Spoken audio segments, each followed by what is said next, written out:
All right, welcome back, good people. On this video, I want to talk about attraction marketing, but only for beginners. Now, were beginners at one point, right? Some of us are advanced, some of us are experts, some of us are intermediate, but there are also many of us who are beginners. And those are the people I want to talk to today, because a lot of the things that we have to do with attraction marketing has very little to do with things that we know about, right?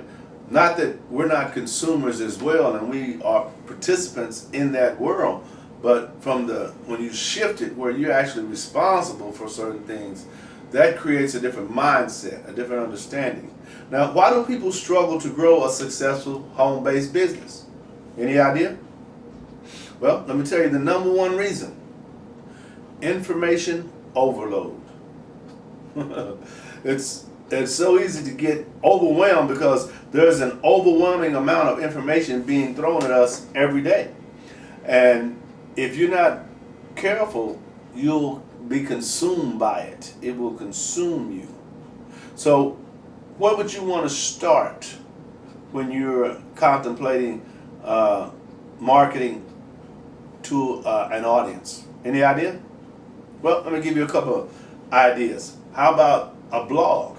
If you create a blog, your own blog, and you write information on that blog every day, sometimes twice a day, sometimes 3 times a day, just depending on how you enjoy writing or how you want to do it, you'll be putting value in the content form that can be read, right? Now, that's one way. Another way would be to do Facebook Live. Facebook Live, I do Facebook Live, but I only do it like at events. I'm not really big on just like Facebook Live every day. I'd rather create videos, because creating these videos like this, I have more control from the way my system is set up. And I'm big on control when it comes to my material. I don't like Facebook to shut down and I can't get my stuff. No, I don't like that. That's why I have my own platform, my own system set up through WordPress, Thrive Themes, and a host of other places that you pay for, but all the information is yours. It's it's my business. It's not Facebook's business, and I don't have nothing against Facebook because I market on Facebook, but it's necessary that you have your own. So what happens if you're making $100,000 a year on Facebook and Facebook shuts down, or they change the terms of conditions? There you go, right? You have to start over. You have to become creative. So it's best just to set it up at the beginning so that it's all yours, right? Another thing is email. You can market through email. That's one of the ways I love to market, is through email, because it's free. It's just based on my efforts, how I want to get it out there, right? Another is Instagram, Snapchat, all those. There are many options, and they're all good, and they've all been proven to work. So when you, at the end of the day, just take a deep breath and simply evaluate where you are versus where you want to go, then you can make conscious decisions based on which one of those you want to do first, right? And the one that you do first, just let that be the first. Don't let that be the only, right? Do another, and then another. And you want to intertwine those, right? You want to make what you do in your business circular, if you will. You want to become a complete circle. Like, one of the things I do is I create audios, I create videos, I have blog posts that I create, I market on Facebook ads. Then you have to pay for those. But you can also have the organic, where you just market your own products or your own services or someone else's services, and that's called the affiliate marketing part. But still, you're putting information and content out to the world. So that's something else you want to consider. Now, it says, for success with the attraction marketing, some things you should do are done daily. Now, that's the way I recommend you do things, is daily. Not every other day, every week, no. I believe in creating content regularly so that you can get better at it and you can get it out there. You get better ways to get it out there. Because when you're creating content, one of the things you're doing is you're building an audience, right? initially you won't have an audience, but after you continue to put content after content after content, people start to like, share, and comment, right?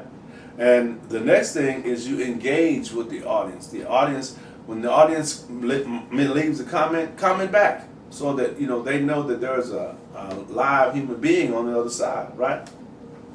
At that point, you can sell to your audience, but only after you've given value and allow them to get to know who you are and like you and trust you, right? You don't want to just throw offer after offer after offer in front of them and they don't even know who you are, right? That's not good business in the online marketing circle. That's not the way it works.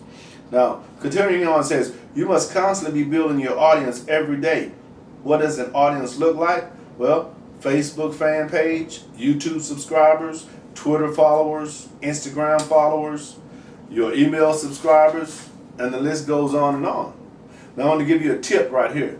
It says, I recommend picking one audience to build in addition to an email list of subscribers. In other words, if you're going to have a Facebook audience, let that be worked in conjunction to your email. If you're going to have a Snapchat, let that be in conjunction with your email. That's the way you grow that, so that you'll get to understand all the moving parts involved. Don't try to build more than one audience at first, because you'll overwhelm yourself and spread yourself way too thin, and you'll only be getting mediocre results at best. So that's not the way you want to set your business up. You want to set your business up so that it can work, so that you can continually get better. You can continually become more of an expert in your area of expertise, right, or in your arena, and that's critical when you decide which direction you want to go. Because if you don't know, I certainly don't know, right? So you want to make sure that you're able to make a decision for yourself, and then you're able to move on that decision. And as you do that, you'll be able to make other decisions just as quickly and just as directly, or just as distinctly. Because when it's all said and done, it's going to come down to your decisions, because you're the owner, you're the boss. You are in charge of everything. And if nothing goes right, you don't blame anybody else but you. You are the mind behind this creation. You are the individual who chose this specific niche to do business in. And at the end of the day, if I can come to you and ask you 3 questions about your business, any 3 questions randomly, and you can answer those 3 questions, then you're effectively an expert, in my opinion, because you don't know the questions I'm going to ask. All you know is the niche that you're in.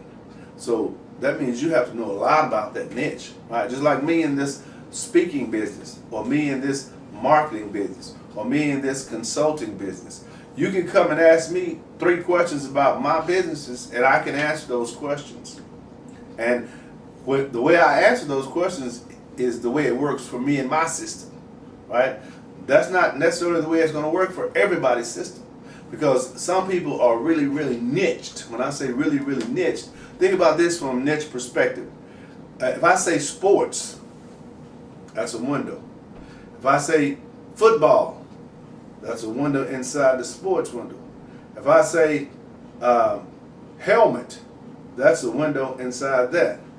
If I say mouth guard, that's a window inside that. You see how it niches down? So the more specific you get with your niche, the smaller your audience, but the more stronger your audience will be in reference to your product or your services, because they want that. Okay? So if you gain information about that and share that information with them, the best practices or the how-tos, then they're going to want to buy into what you're selling. Is this making sense to you? All right. Like these videos, share these videos. This is week 28. Week 28, ladies and gentlemen. We've come a long ways. There's only 52 weeks in a year. You know that, right?